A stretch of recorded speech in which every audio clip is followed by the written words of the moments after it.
She was my wife, the woman I trusted with everything, and he was my father, the man who raised me, the person I looked up to all my life. When I found out they had betrayed me together, my world collapsed in ways I could never have imagined.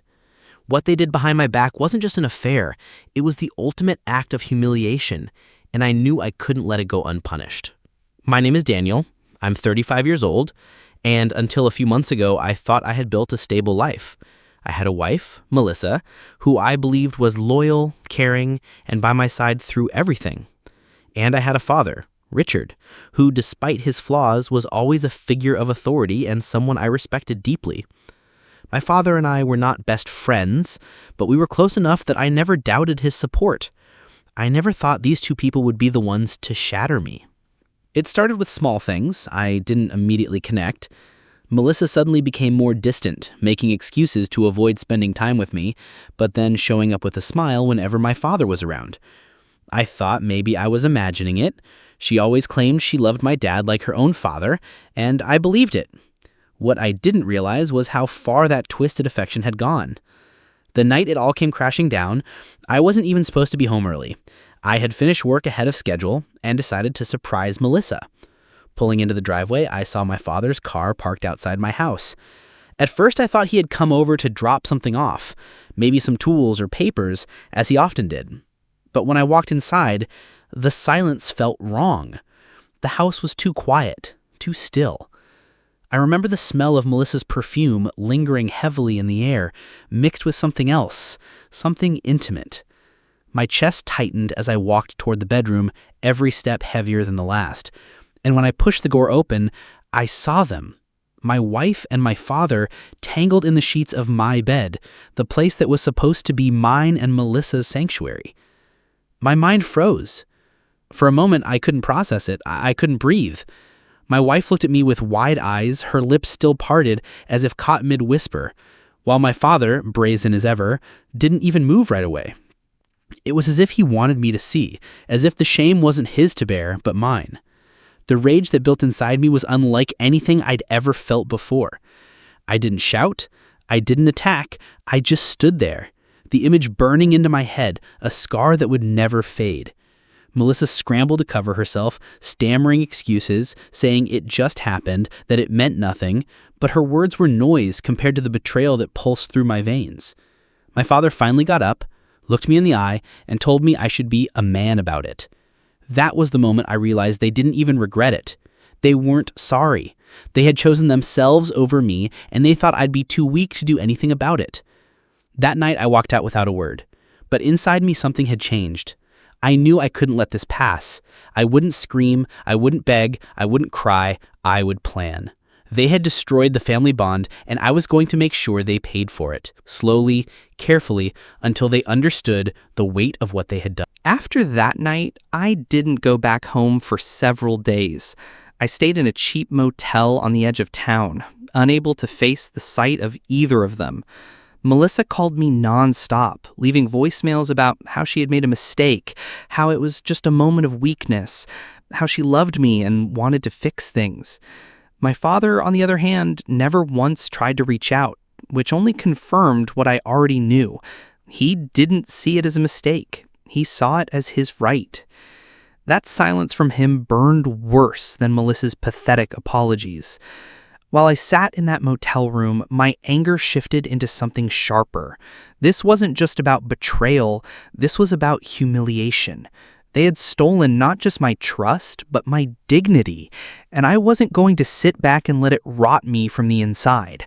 I began thinking not about leaving them, not about moving on, but about making sure they suffered.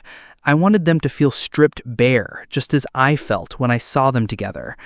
The first step was patience. If I rushed, I'd lose control, and control was the only power I had left.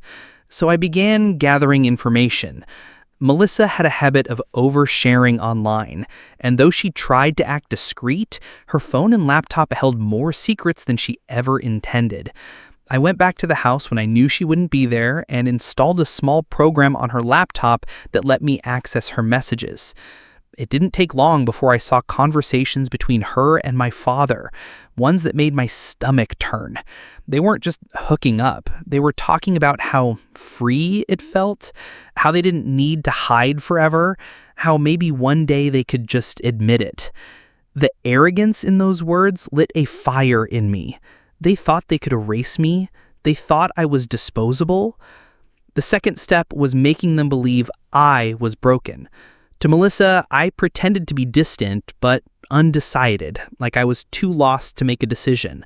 That way, she kept reaching, kept slipping up, giving me more fuel.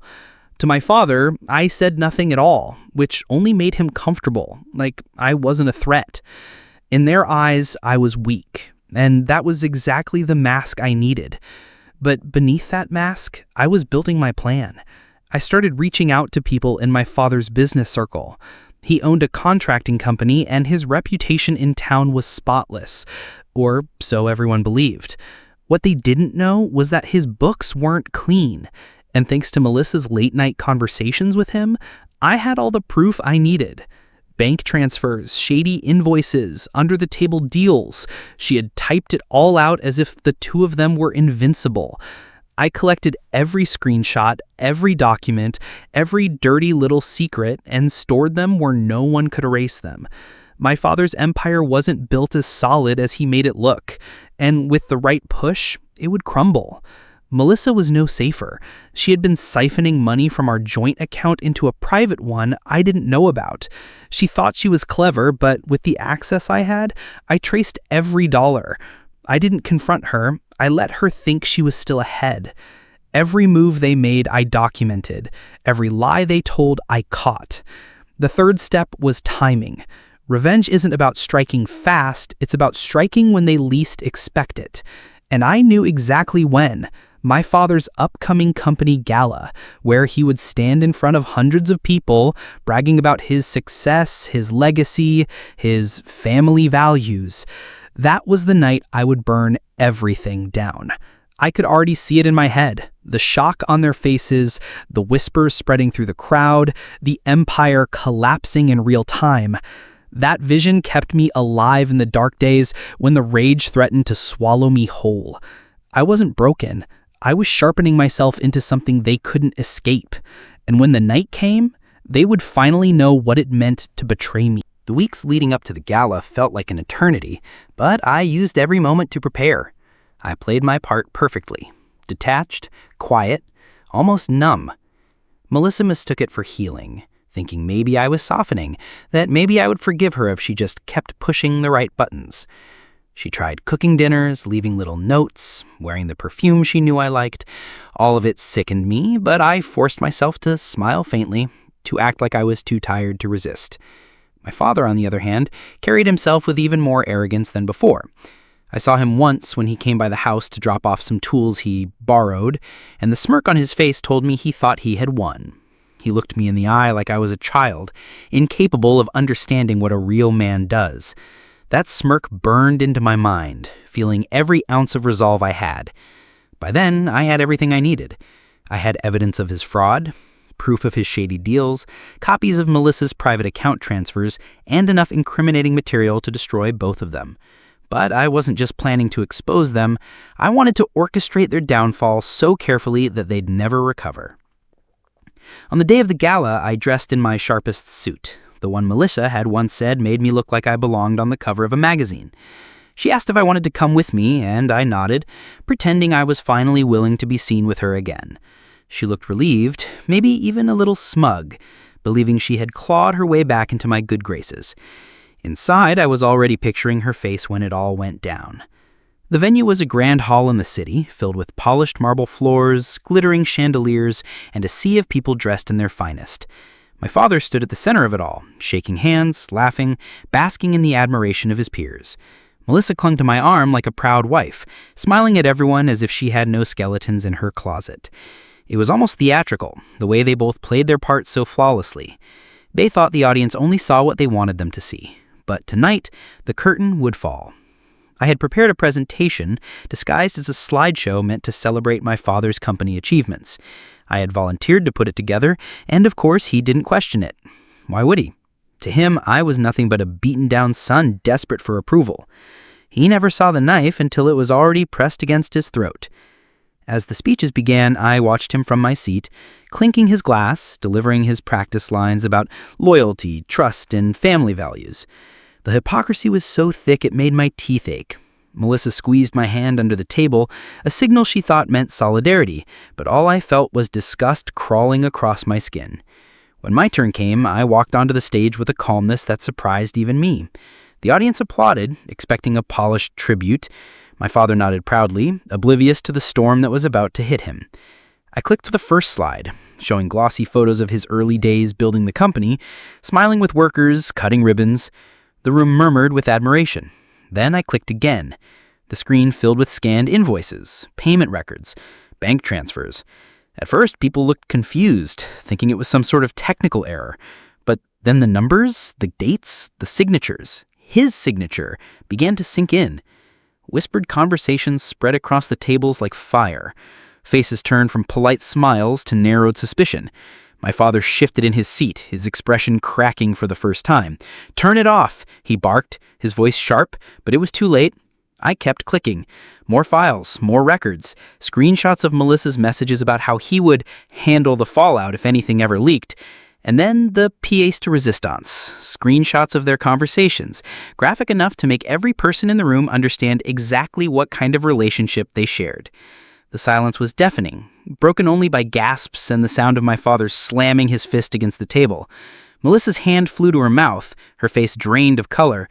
The image of them together, in their own words, projected larger than life for everyone to see, was the final nail in their coffin.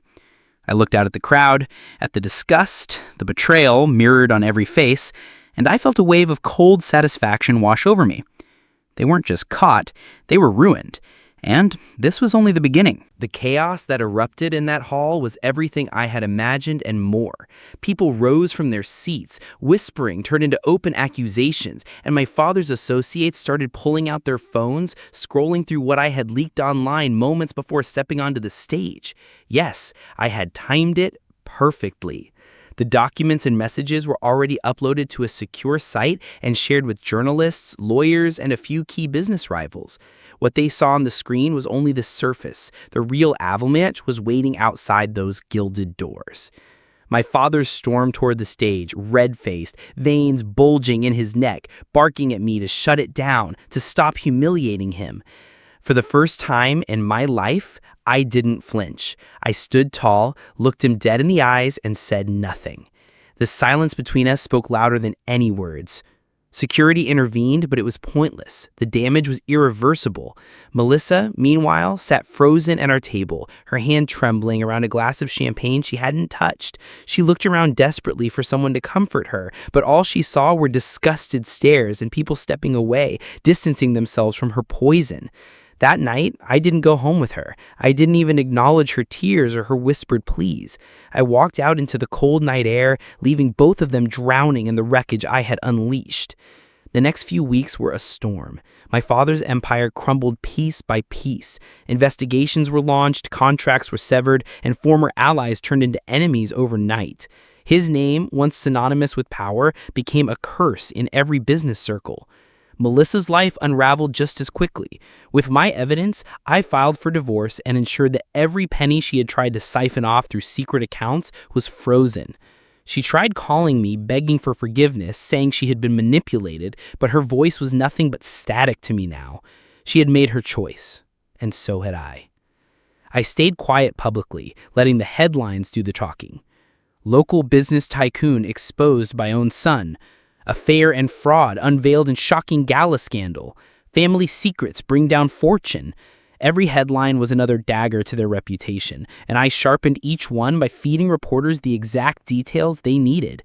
Friends who once doubted me now reached out with messages of support, saying they couldn't believe what my father had done, that I had been brave to expose him. But bravery had nothing to do with it. This was justice.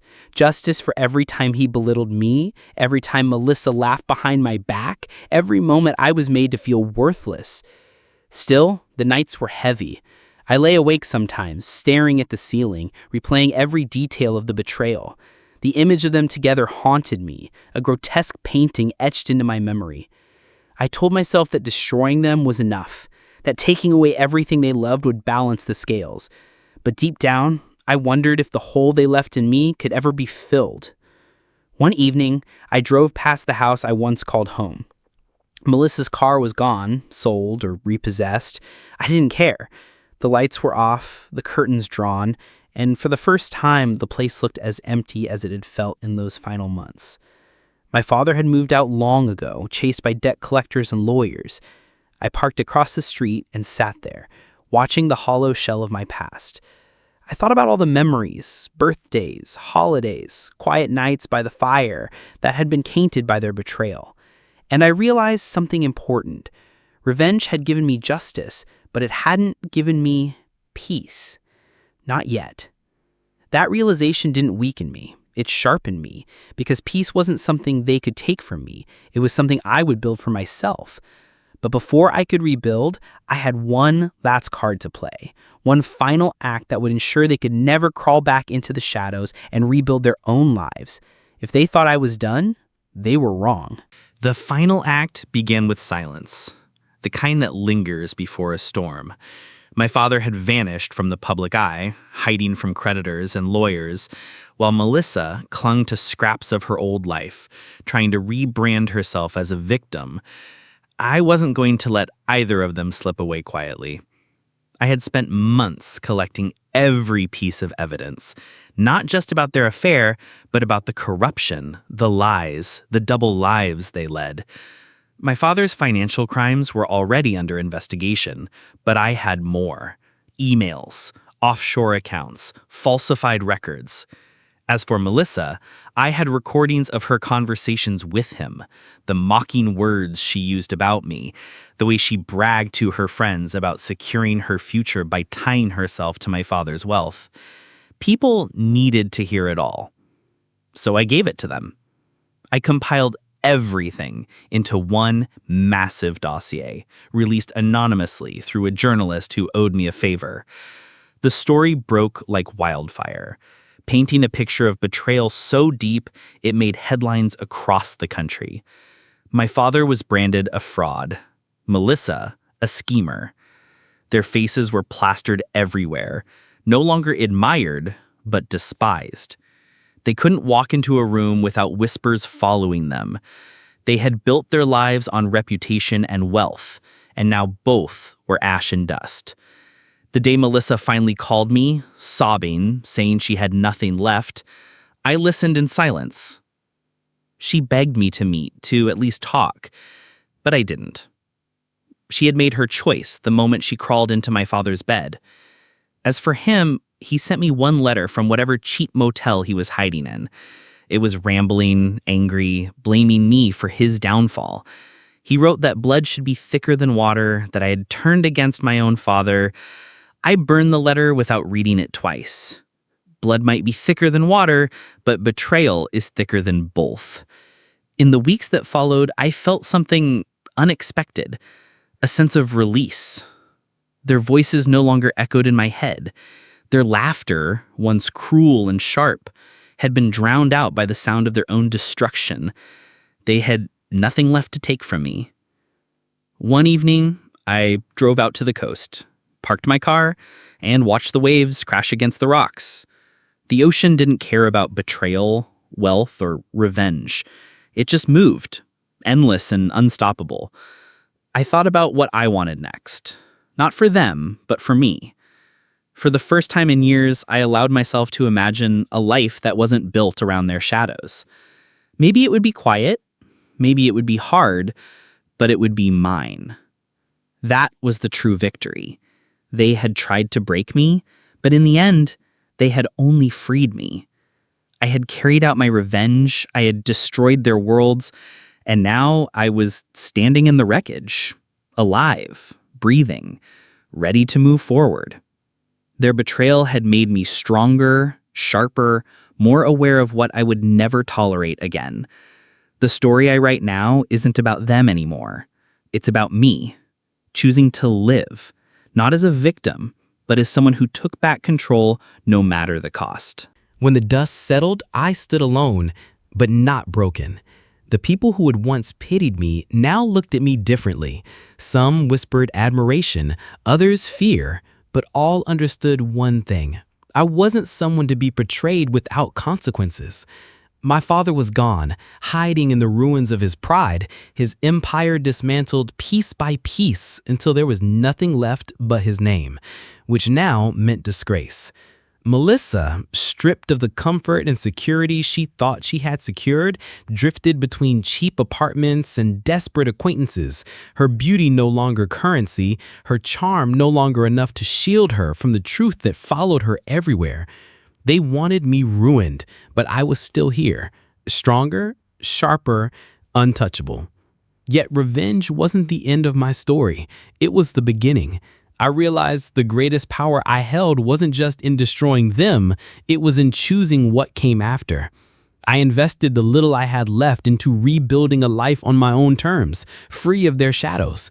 I cut ties with every toxic person who had once circled around them like vultures. I surrounded myself only with those who were real, those who had proven they knew what loyalty meant. Slowly, I felt the weight of their betrayal lift. It would always be part of my history, but it no longer defined me. One night, sitting by the fire, I thought of the man I had been before all of this. The son seeking his father's approval, the husband believing in love without question. That man was gone, and in his place stood someone unshakable, someone who had faced the deepest cuts and turned them into scars that told a story of survival. I don't know if they think of me now, if in the silence of their empty lives they regret what they did. It doesn't matter. Their opinions, their lives, their futures, none of it concerns me anymore. They are ghosts, and I am alive. This is my justice. This is my closure. And while their names will forever be tied to betrayal and disgrace, mine will stand for something else. Not victimhood, not pity, but resilience, vengeance, and ultimately, freedom.